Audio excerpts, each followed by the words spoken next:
Hello everyone, की for learning में आपका स्वागत है। और इस वीडियो में जो हम क्वेश्चन सॉल्व कर रहे हैं वो है class 10th exercise number 8.1 question number 2। The question is in adjoining figure find tan p minus cot r। तो क्वेश्चन में कहा है कि ये जो आपको फिगर दे रहा है इसके अकॉर्डिंग आप tan p minus cot r की वैल्यू फाइंड कीजिए। ठीक है, तो यहाँ पर एक बार tan के पास एंगल p है और यहाँ cot r तो एंगल r है।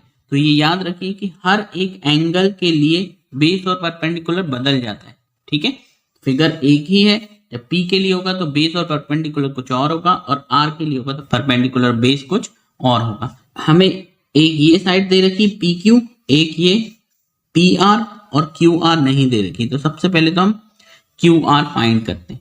ठीक है, तो हम इसमें पाइथागोरस थ्योरम का यूज करेंगे पहले तो सॉल्यूशन में इन राइट एंगल्ड ट्राइंगल। कौन सा है right angle triangle?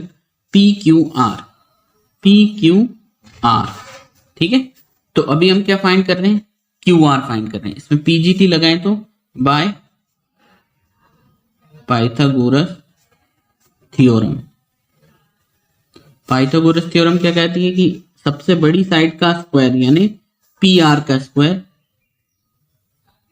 Is equal to base. इसमें से अभी तो कोई भी ले सकते हैं क्योंकि हम किसी एंगल के रिस्पेक्ट में अभी कोई बात नहीं कर रहे हैं।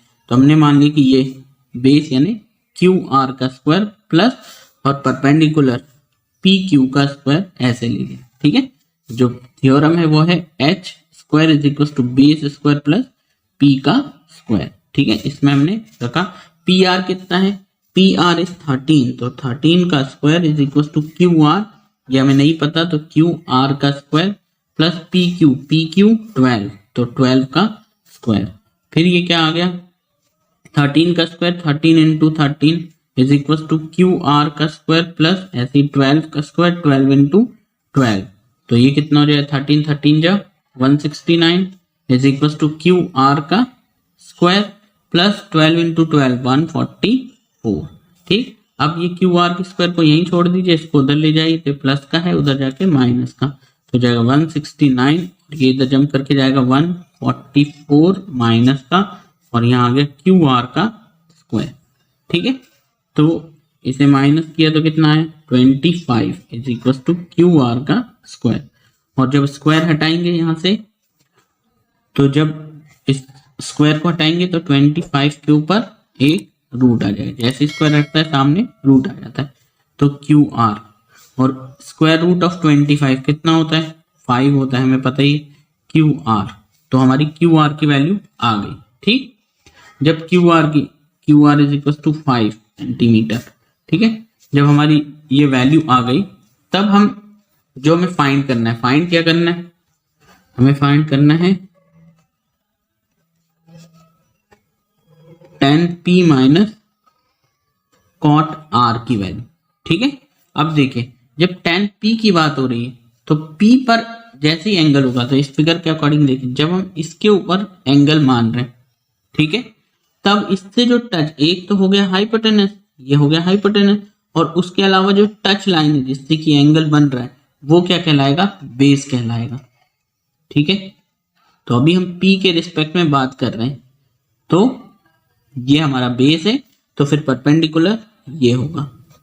ओके, तो tan p, तुम्हें tan की वैल्यू चाहिए ना, तो tan क्या होता है? जो tan है वो होता है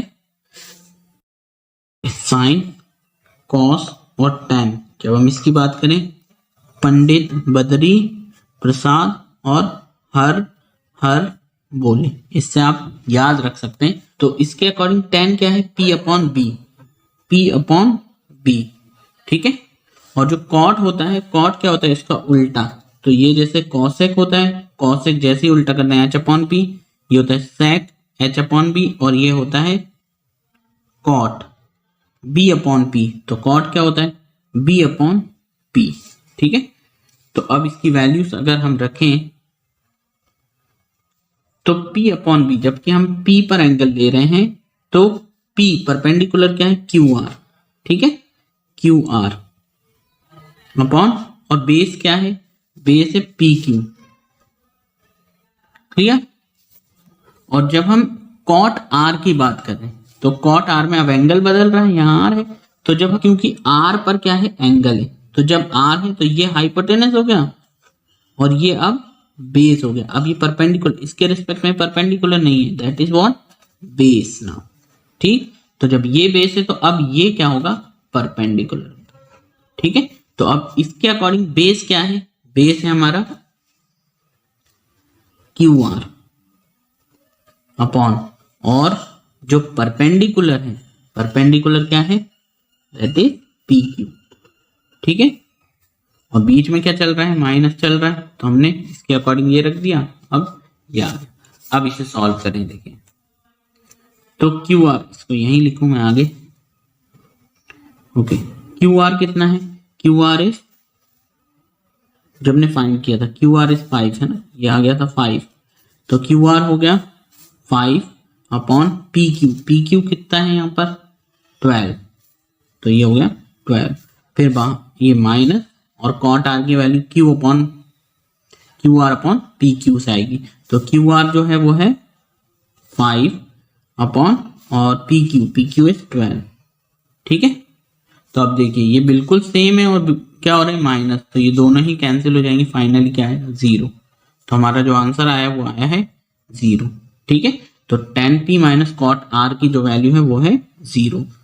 तो मेन जो आपको ध्यान रखना है वो है कि जब एंगल, जिस एंगल के रिस्पेक्ट में हम फाइंड कर रहे हैं किसी भी चीज को, तो वो बदलने के साथ साथ बेस और परपेंडिकुलर भी बदलता है, तो उसके अकॉर्डिंग ही आपको यहाँ रखना है।